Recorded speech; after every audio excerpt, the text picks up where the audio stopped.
Hi, everybody. Thank you for joining me on another live chat, giving you some updates about the Erasing Family documentary, our outreach campaign, and we are here to answer your questions live.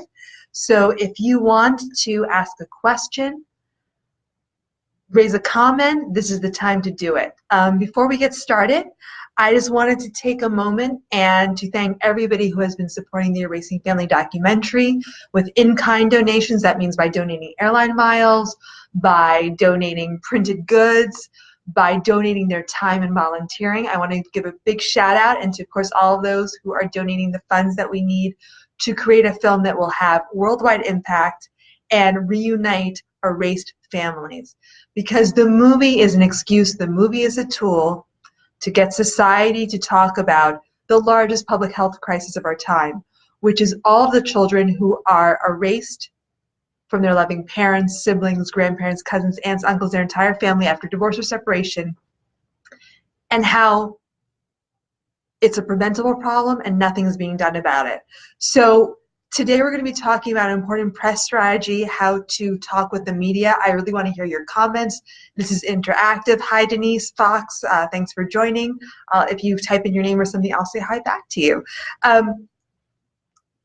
Important updates about the film, and then we'll get right into this. So we will be at the Simply Parent Conference in Fort Collins, Colorado this Saturday, June 30th. There are probably still some spaces. We're not running it. It's Simply Parent who's running it.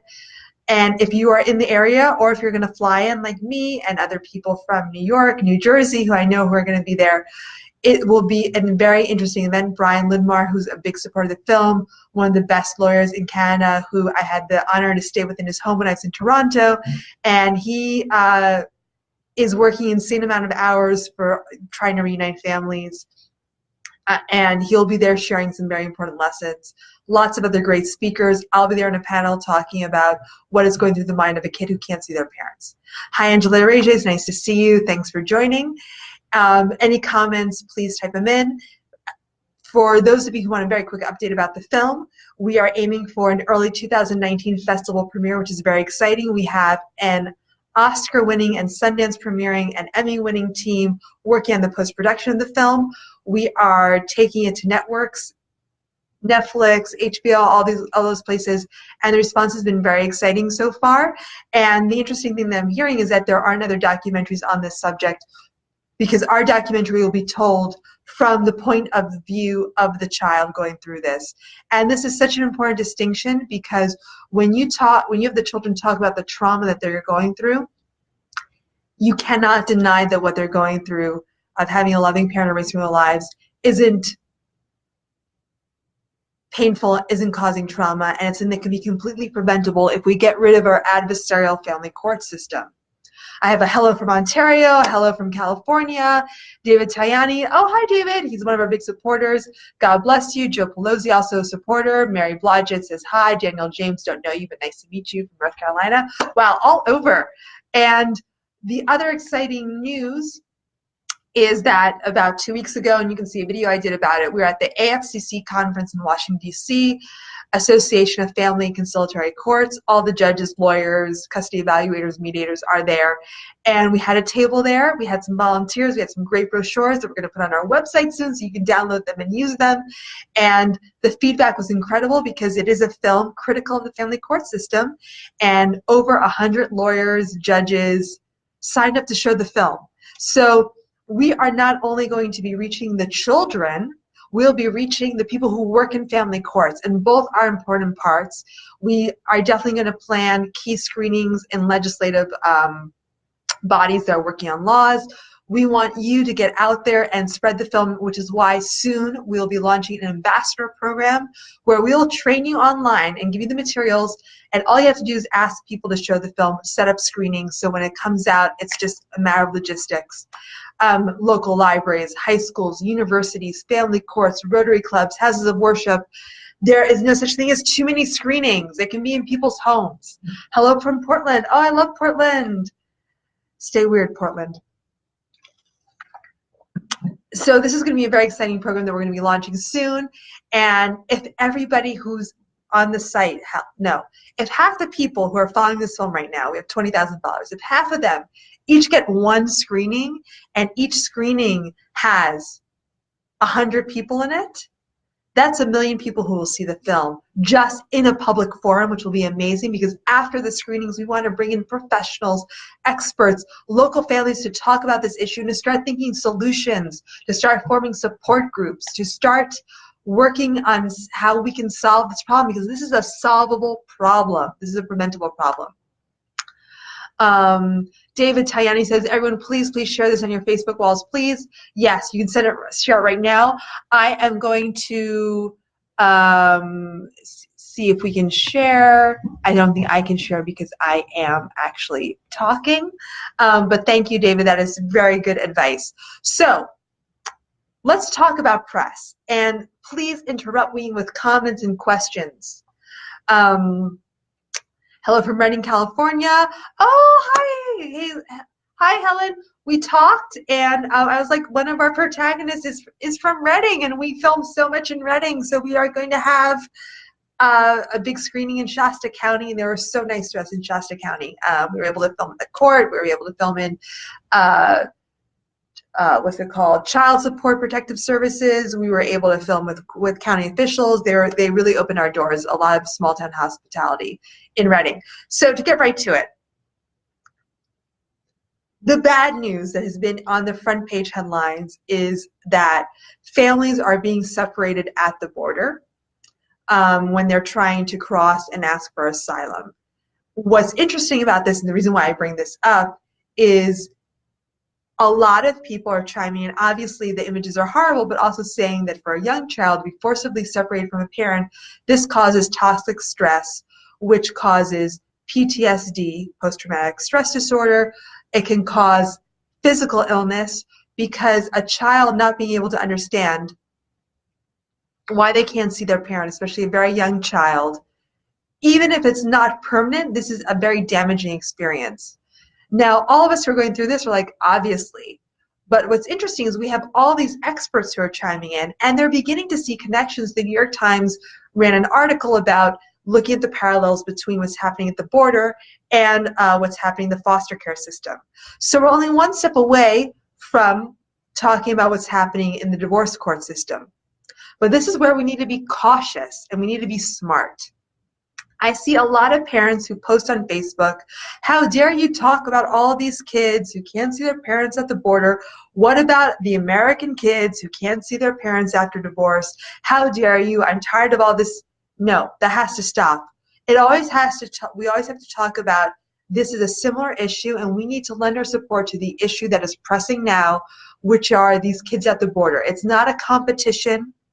It is about building solidarity. It's about building a movement.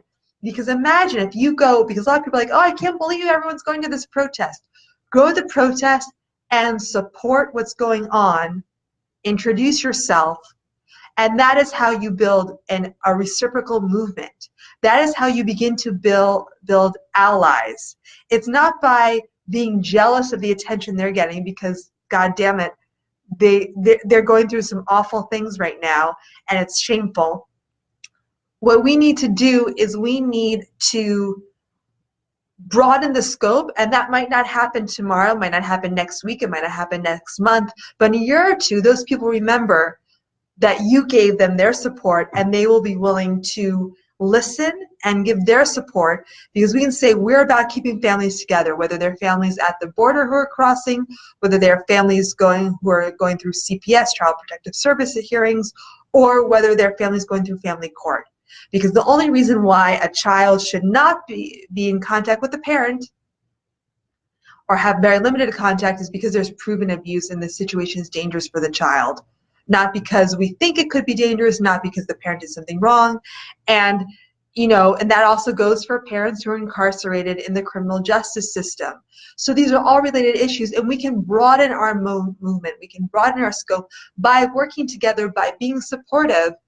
And it doesn't mean stop what you're doing. It means be sympathetic, because people will be sympathetic to you if you are sympathetic to them. And that is how movements go from being small to big. Because imagine, look at all the historical movements. If people said, well, I'm not for civil rights because I'm not black. I'm not for colonial liberation because I'm a white person who doesn't live in a colony. I'm not for women's rights to vote because I'm a man. We wouldn't have gotten anywhere. There would be no progress. I would not be voting. I would not be making this video. We'd still have slavery in the U.S. and India would still be under British rule, and so would Ireland. Erin go bragh to all my Irish folks out there. So it is very important to draw parallels, to talk about the similarities, but not in a mean way, not in an angry way, but about, and this is a bigger problem that we think. And, you know, it's a problem that goes back in history. And we can talk about the Japanese internment camps, we can talk about concentration camps. What a society is when they want to break people is they separate them from their kids. And right now we need to take the hidden epidemic of what is happening inside family court and make it a visible epidemic. And that's one way how the Erasing Family documentary will help the movement. Hi, Christy Beck, great to see you. Hi, Annette Howe. Hi, all the people who are following. So to talk about press strategy, the reason why I wanted to do this call, and I did an earlier video that you can look up if you go to erasingfamily.org under the resources page. All of our videos are there. They're on our YouTube channel. All of our past videos are also on our Erasing Family Facebook page under videos. And I talked about how to tell your story and how to keep it simple, how to show patterns. So you should never say, my story is the worst you ever heard. The story should always be, this is happening to so many families, not just mine. Because when you make it about your story, you're saying I'm the exception, and what we're trying to show is that this is a massive problem. So I always tell people, if you can, don't lead with your story, tell somebody else's story, always quantify with groups, give just the minimum information you need. And one kind of element that sticks in people's mind. So the classic one, which I think is the best, is I'm a school teacher. I have 27 students in my class. I get along great with my kids, but I'm not allowed to see my own kids. And people go, well, that's kind of weird, because if you're so dangerous, they won't let you take care of 27 children. And it's been 5 years since I've seen them. I miss them every day. And it's because the order isn't being respected. I can't go back to family court, whatever it is, but keep it super, super simple. Now, once you have done that, once you have told your story, you have to be careful who and how you tell your story to. And this is why having a press strategy is so important. So let's talk about how the press works today. You have mainstream media, and you also have media outlets that are becoming every day more and more mainstream, that are partisan or that are connected to a certain political cause. I personally am of the school of thought of talk to anybody who will listen, but also be aware of who you are talking to. Be aware if you are talking to a friendly reporter or one who looks down on you and what you are trying to say. If you are going to talk to a reporter who is negative about what you have to say, you need to be super prepared, super prepped, super calm, and always be able to take the conversation back to some key talking points. You need to control the conversation. And this goes 10 times more if it is not live and you will be edited, because anything can be taken out of context. So you have to make sure that you never say anything that can be taken out of context. For example, saying, one thing that I heard someone say that is awful is, I hate kids and I eat them for dinner. Because you can just cut out my statement, one thing I heard someone say, and just stick with me saying, I hate kids and I will eat them for dinner. Now, I'm not concerned right now because I'm recording this video, so if anyone tried to make that, I could just say, look, you took my quote out of context. But if you are talking to somebody, hi Deborah from Syracuse, New York, who says propaganda wins wars.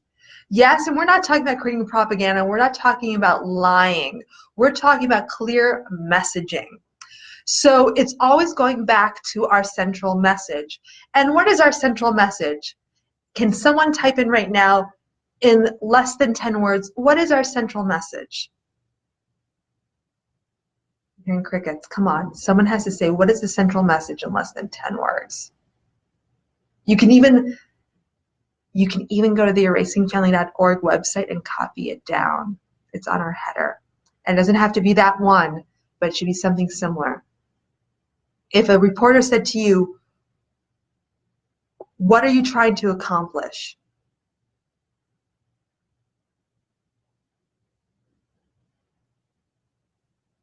Does anyone want to give it a shot? It's okay if you're wrong. A loving parent that wants a relationship with our child.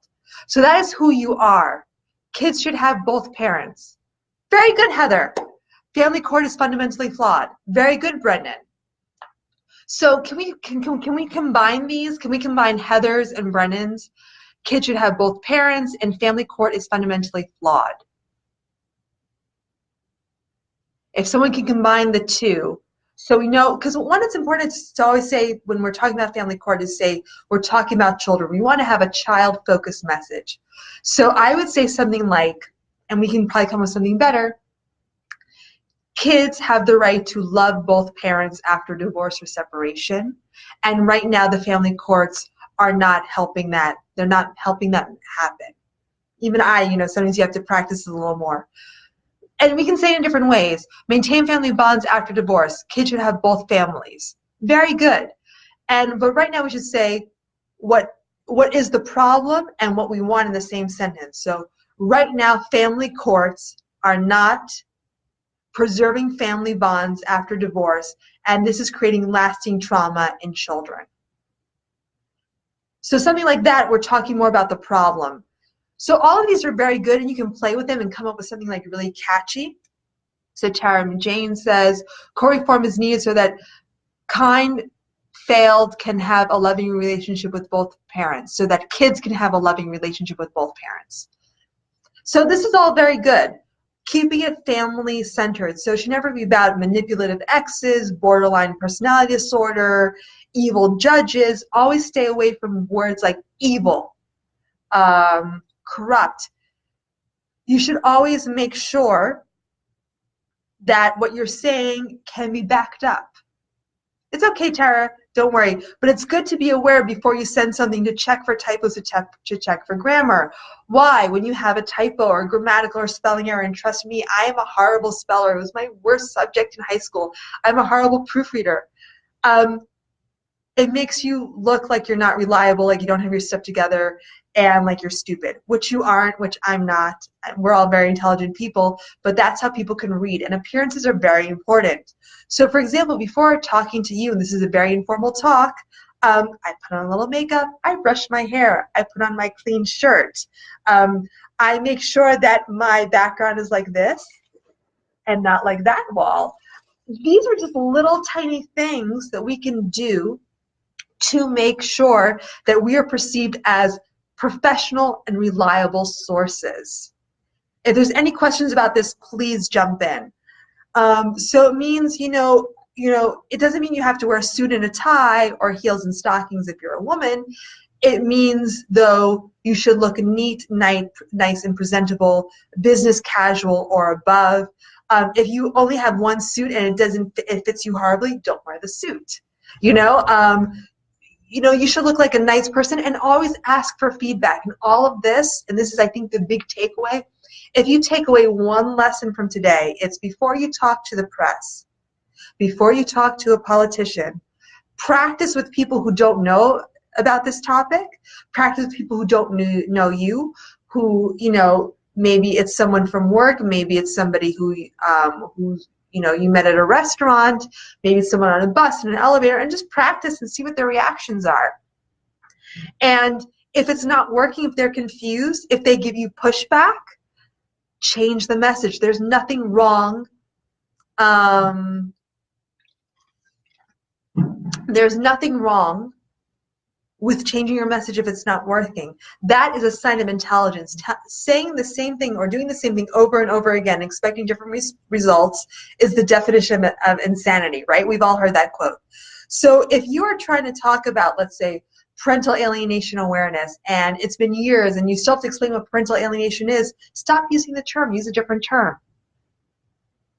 That's what we're doing. We're finding that the results are very good. Deborah McKenna said, my ex completely cut me off, won't tell me anything, won't supply cell numbers, so I can't communicate complete isolation. I'm so sorry, Deborah. But right now, and this is important, we're talking about press strategy.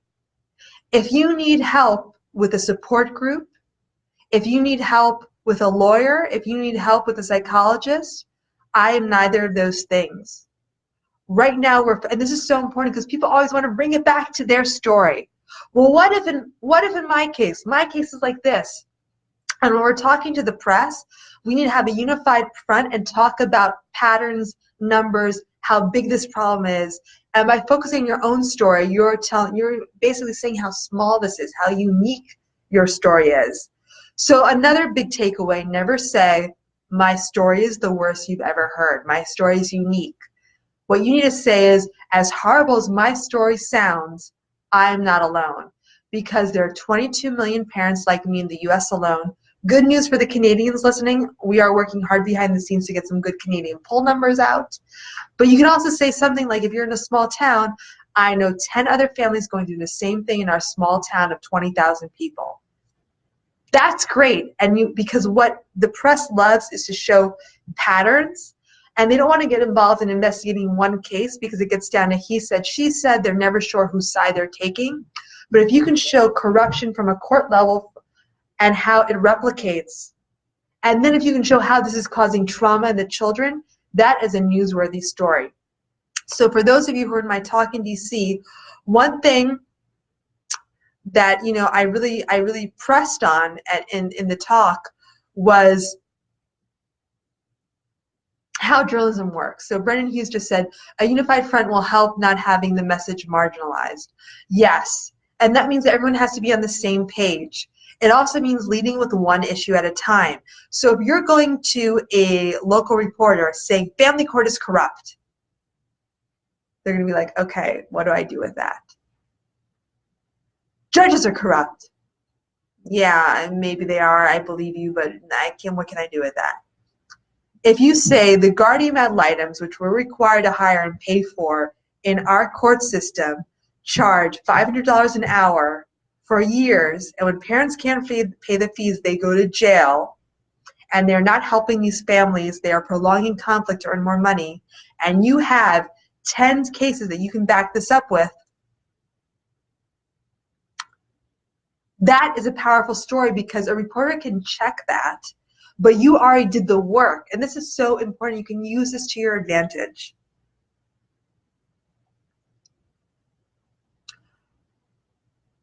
Documentary film, I hope Erasing Family rides this trend, is very popular in part because most journalists are overworked and they're on a 24-hour news cycle and they don't investigate. So asking a reporter to investigate 99% of the time isn't going to happen. You need to serve it up in a press release that they can almost copy paste. You need to provide, if they ask, so don't give them your court file. Sometimes people send me 1,000-page documents. I'm like, I'm not going to read that. You think a reporter's going to read a 1,000-page document? No, they're not. I hate to break it to you. So you need to give them with clear examples and always have the backup. So if they say, can I see the entire court face? Yes, here it goes. It's ready for you. But you might want to just pull out the most important things. And you don't want to focus on the behavior of the other parent. In fact, I would say never mention your ex at all if you can help it. Always focus on the court and always bring it back to the loving relationship your child is being denied. So Leslie Chrissy says, parental alienation can be a difficult term to grasp. Give examples of specific behaviors, not showing up for visitations, eliminating contact, etc., and not being backed by the courts. What great advice. Yes. And one thing that we are finding is that by not using the term parental alienation at all, you avoid this huge debate, this swamp, this morass. I know a lot of people spend a lot of time trying to popularize the term and, and get it, maybe in DSM-5 and to get it used in courts and to raise awareness. But it's right there in front of you. If you say, imagine you're a kid. This is important because people imagine when they're a kid. So right now, they're putting themselves in a vulnerable spot. Okay, imagine when I was a kid. Now imagine that you're told that your parent doesn't want to see you, that they've abandoned you. And they go, oh my God, that's horrible. Or you can't see your parent because they are bad and they abused you. They're mean, they're neglectful. Everyone is going to say that's bad. No one's going to say, sounds great, sign me up. They're going to say, wow, this is horrible. Maybe it happened to them, so you're touching a nerve. And you say, now imagine 20 years later you find out that wasn't true, that that parent was a fit and loving parent and fought to see you, but the courts were an obstacle as opposed to helping. Oh my God, that's awful. I can't believe, and everyone says that's awful. I haven't had one person yet say, this sounds great, or they'll say that's awful. Then you say, and then imagine you find out that this wasn't just in your family. This was a systematic problem, estimated to be at least 22 million families in the US alone, and many more internationally. People go, oh my God. And then they say, you know what? This happened to my cousin. This happened to my dad. This happened to my boyfriend. This happened to me. Everybody knows a story. Because if you say, are you a victim of parental alienation? People say, I don't know what that is. You have to explain it, the controversy. They look it up online. They go, oh, it's very controversial. But if you say, can you imagine, of a case where a loving parent couldn't see a kid after divorce or separation? Everybody knows one. They just don't know how big it is. They don't know why it's happening. Please, questions, comments, this is the time. So, and now, how do you get them to see the other parent is lying? Deborah McKenna, you don't. You don't get them to see the other parent is lying. Don't focus on the other parent. Focus on how the courts are making you spend all this time and money to prove something that is impossible to prove because the evidentiary standards are so low. The problem isn't that your ex is lying. And it's not sympathetic because you say my ex is lying, people say, well, you probably are lying too because like marries like mates with like. And before you say, no, not me, studies back this up. My ex is blah, blah, blah, blah. People say, I want to stay away from this fighting couple. It reminds me of when my parents fought. I don't want to get involved. I'm going to go away. You two fight it out. You probably deserve each other. But when you say, imagine my child, people are much more sympathetic to children. And you say, it's not about proving who's right or wrong. It's about maintaining and preserving a loving bond between myself, my side of the family, and my child. It's about increasing their access to love. It's about increasing their access to their support system. And the family courts are making me pay huge sums of money that I don't have just to see my child. They're dragging this out so everyone can make more money from it. That's horrible. Don't talk about your ex. Never mention your ex. Ever. Except to say you don't blame them for anything that's happening. And if you can't say that, don't talk about them. Tara Jane Clareman McGill. I keep being frustrated that the system doesn't care and feel stuck. Then I realize we have to make them care. What you just said can make people care. Yes, it's about opening their hearts first, not leading with the technical information and details. I do this full time, and when parents send me their entire court case, my first thought is, I'm not reading this. Deborah McKenna, I don't even talk to my ex. Right? I'm not saying don't talk to your ex. I'm saying don't talk about your ex. Never mention your ex, ever, unless to say how wonderful of a person they are and how you can't wait to work this all out and it's not their fault. And if you can't say that, don't mention your ex. It doesn't work. It's the most hurtful thing you can do. And not only does it hurt people wanting to get involved and help because they don't want to get involved in a couple's dispute, if your children one day, and they will, see anything that you posted online about your ex, this will not help, this will hurt. Because you need to be the example of not talking about your ex. Deborah McKenna, I don't. Great. You just mentioned, Deborah, just to point this out, I'm doing this out of love, okay? How do you get them to see that the other parent is lying? So it's not about getting people to see that the other parent is lying. It's about getting them to see how there is no help for families. There's no way out. There's no way to reduce the conflict. There are no resources for people going through this, and it's such a common problem. And this brings me to another very important point.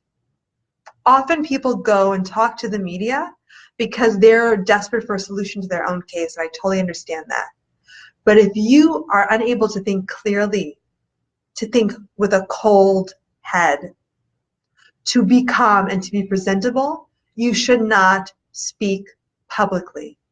There are many ways to help. You can volunteer with an organization like Erasing Family, or there are many more, with web design, social media, fundraising, having events.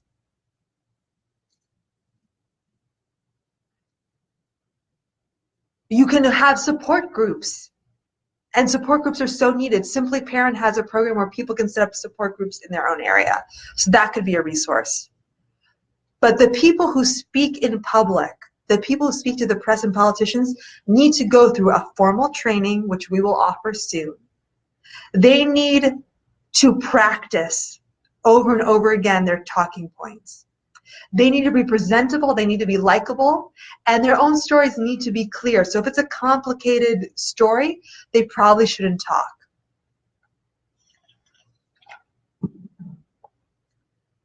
If someone says to you, if a reporter says to you on live TV, oh, the reason why you can't see your daughter is because you raped her, you like raping your daughter, isn't that what's going on? You have to be able to calmly respond why that's not true. That sounds crazy. I witnessed a newscaster do that out of thin air, create a rape allegation that this person was never accused of. And they handled it so well, because I think most of us want to punch that reporter in the face, and you have to be there and smiling and say, I was never accused of that, and I never did that. The reason why I can't see my child is because of the court system. Not everyone should speak to the press. And there's some comments, I'll get to them in a second, but I want to say why. And it's because it's a matter of life and death. Without going into details, I was informed that a man went to speak to a reporter. He had his face blurred out, and the reporter made him look guilty, made him look like he molested his daughter, made him look like he shouldn't see his daughter, kind of a gotcha expose about the dad. Dad dies a few days later of a heart attack in the shower. He should not have spoken to that reporter.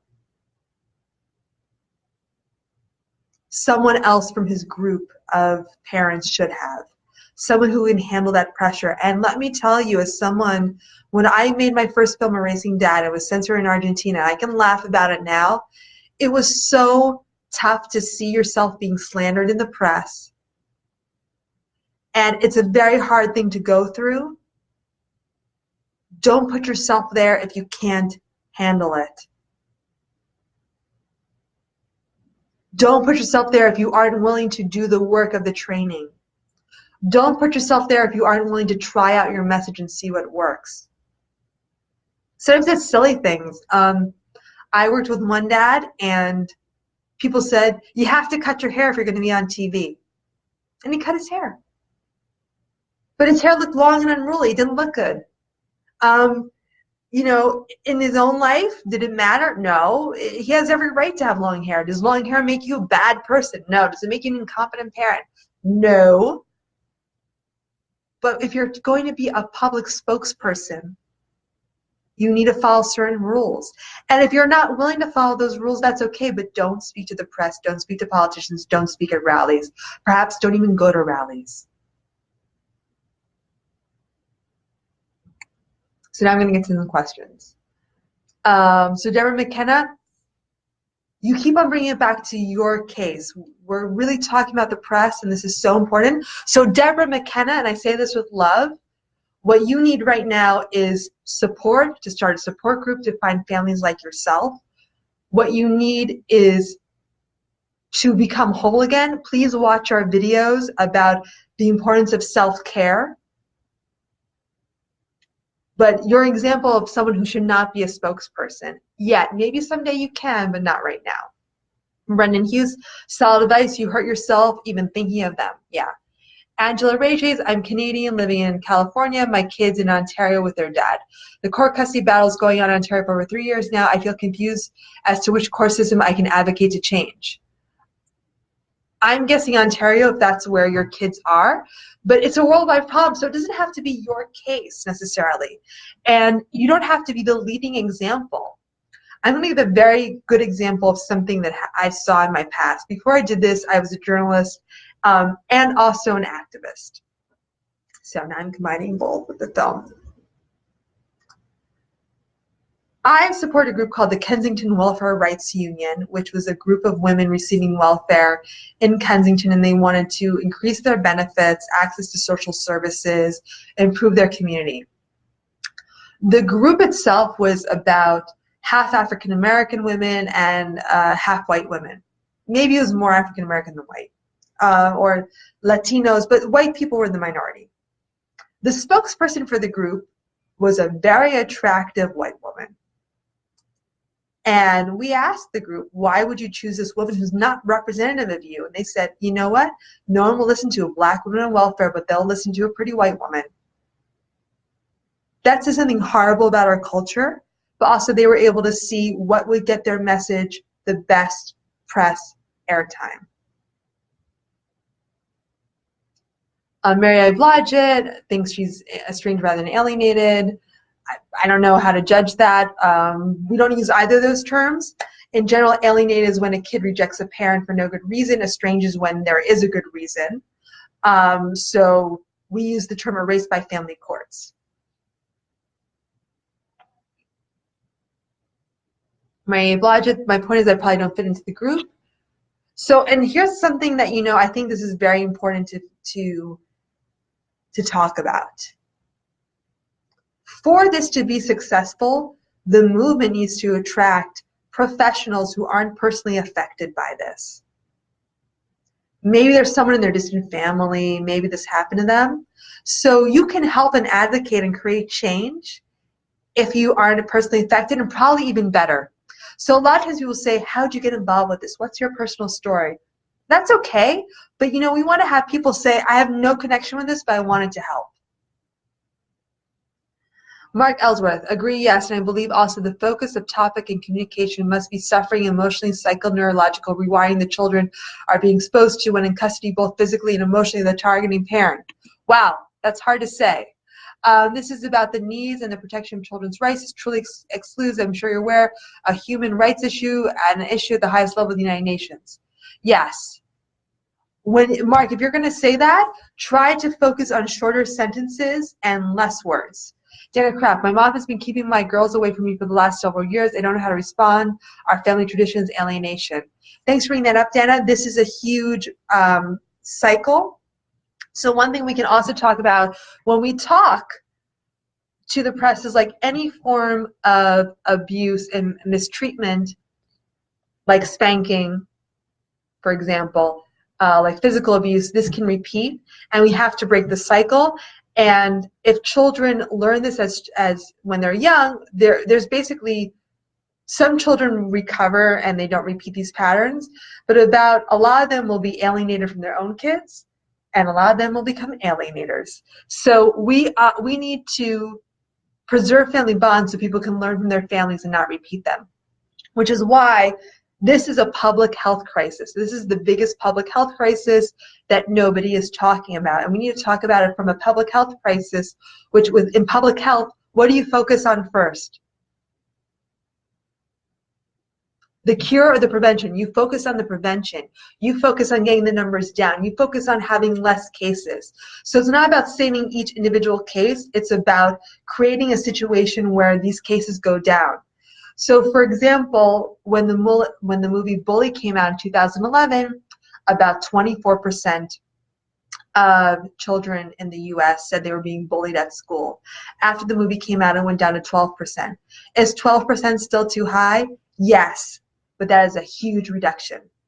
Dana Kraft, that's absolutely true. My whole family is estranged at this point, and it's so painful for everyone. For some reason, it's much easier for the rest of them to pretend than it is for me. I've so seen this. I see this on some level in my own family. And the lesson has to be that it's worth it to try and make the effort to get along with your family members, even if you don't like them, even if it's not a great relationship. And I will tell you, with my own dad, sometimes the only thing that gets me to see him is I'm making a movie about this, encouraging people to see this. It's for his benefit. It's for my benefit. I have to keep the communication open, go to see him, even though there's so many days where I really don't want to and I'm really, really mad at him. Mark Ellsworth, absolutely public health crisis and a human rights crisis. I think public health crisis with this topic, it plays a little better because we're talking about trauma and prevention. Are there any other questions? Has anyone here, just to throw it out there, has anyone here talked with the press before and how that experience went? I'd love to hear about that. In the meantime, please share this video when it's done or right now. You can always watch them at erasingfailing.org. If you haven't already, or if you have, please make a tax-deductible donation so we can finish the film, or so we have a strong impact campaign.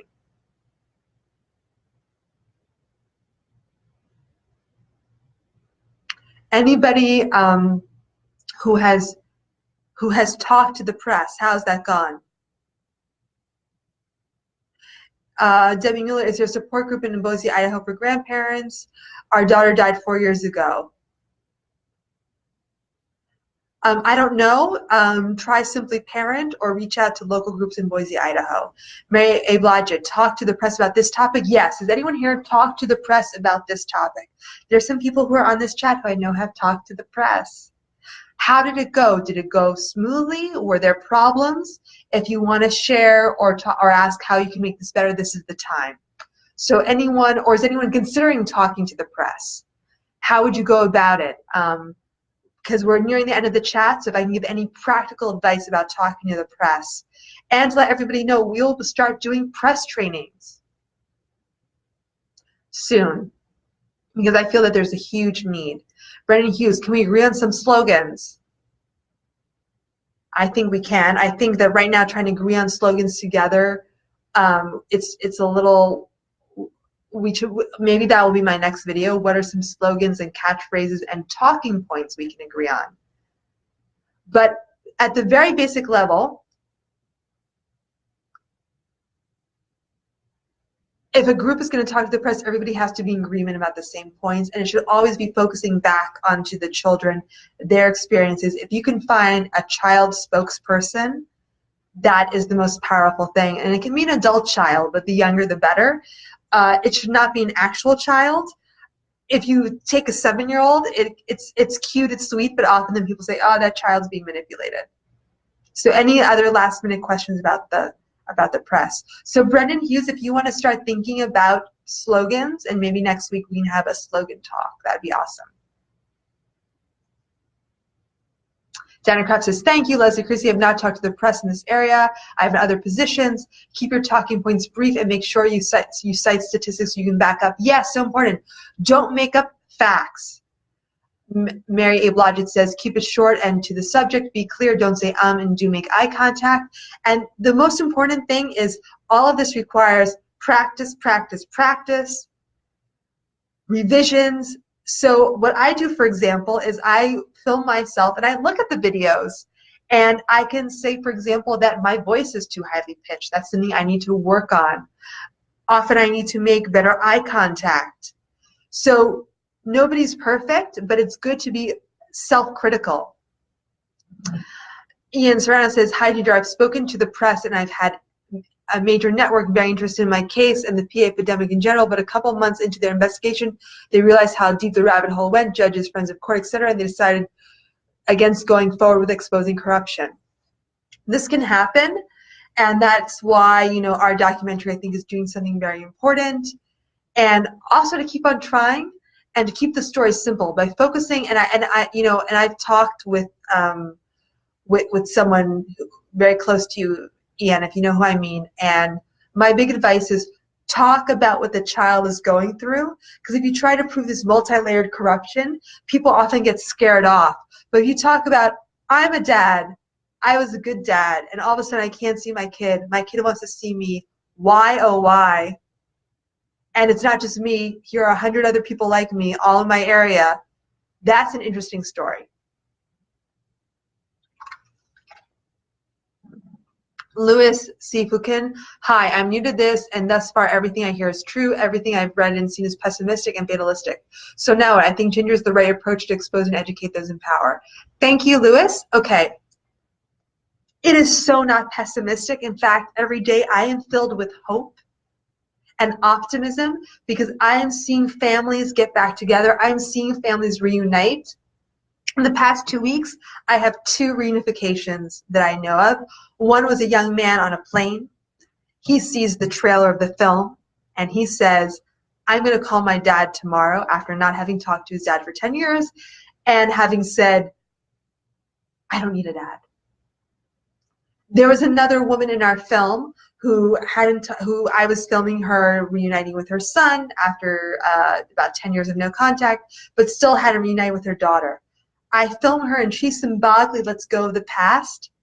And what did she say to me the next day? Guess who I had dinner with last night? My daughter. She showed up. So by creating so that's why I would say look at the videos about self-care that I've done. The first thing you can work on, and sometimes the only thing you can control is how you show up to this horrible situation. Take care of yourself, meditate, practice deep breathing exercises, do something fun that's also healthy, like a physical activity. Drinking is fun, going on Facebook is fun, watching movies, but it needs to be something healthy. Connect with other people, form a support group, and often your kids will seek you out later, but if you show up depressed, defeated, angry, mad, blaming, that miracle, that opportunity slips away. So you have to be prepared for when they show up, that you show up. And even if you don't ever reunite, which can happen, and you're right, sometimes the news isn't good, you'll at least live a happier life. Because when they show up, you need to say, I'm so glad to see you. What's going on? It's been so long. Here's the unconditional love I've been saving up for you. It can't be, you need to know what a horrible person your ex is. Why didn't you call? Do you know how hurt I was when you didn't answer my Mother's Day card, my Father's Day cards?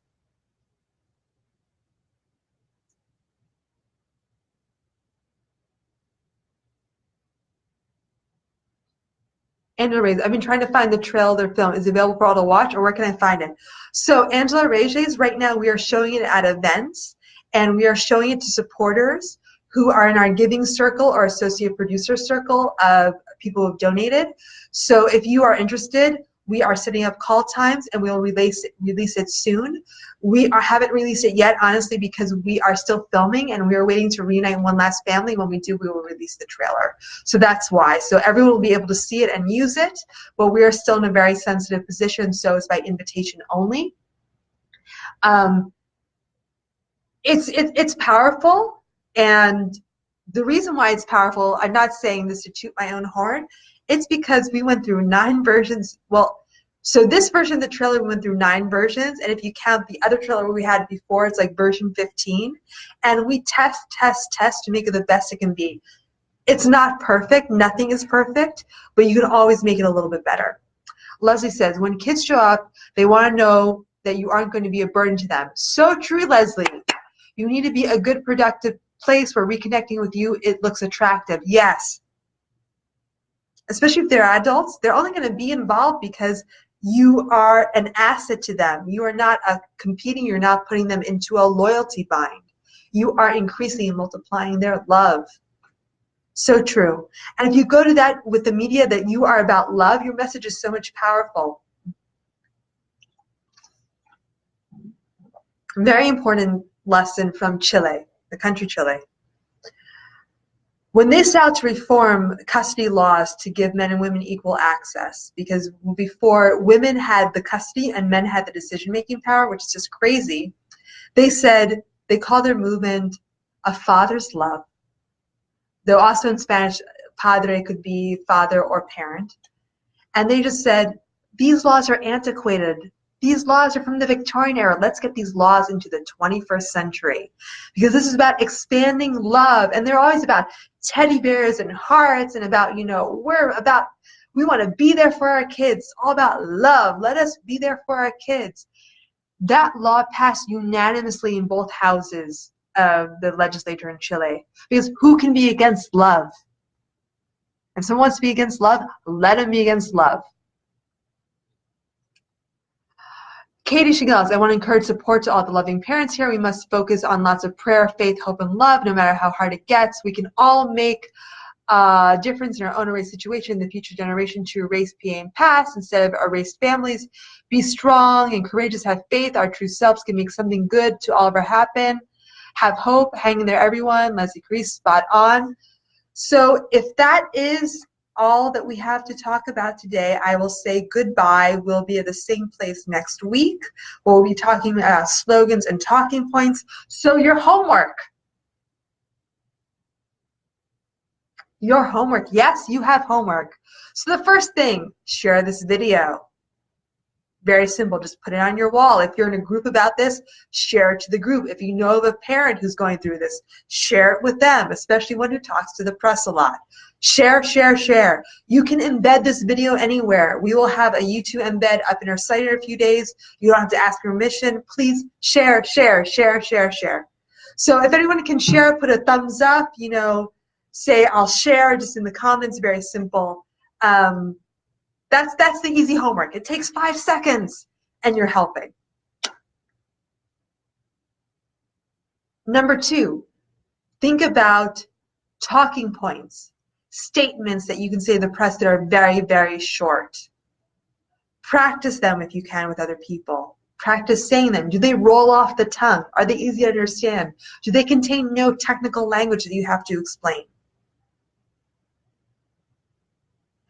The third thing, if you haven't already, go to erasingfamily.org. You can click on share your story and you can make a little video tribute to your kids. Look at the other video tributes parents have done.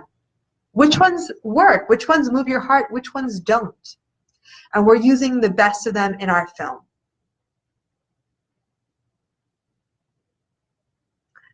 And if you can, and if you haven't already, make a donation so we can finish the film and continue our work.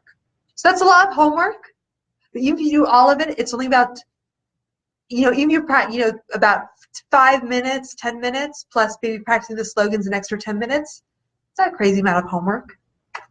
And I'll see you next Tuesday. Thank you all for listening. Remember to take care of yourselves, breathe in, breathe out.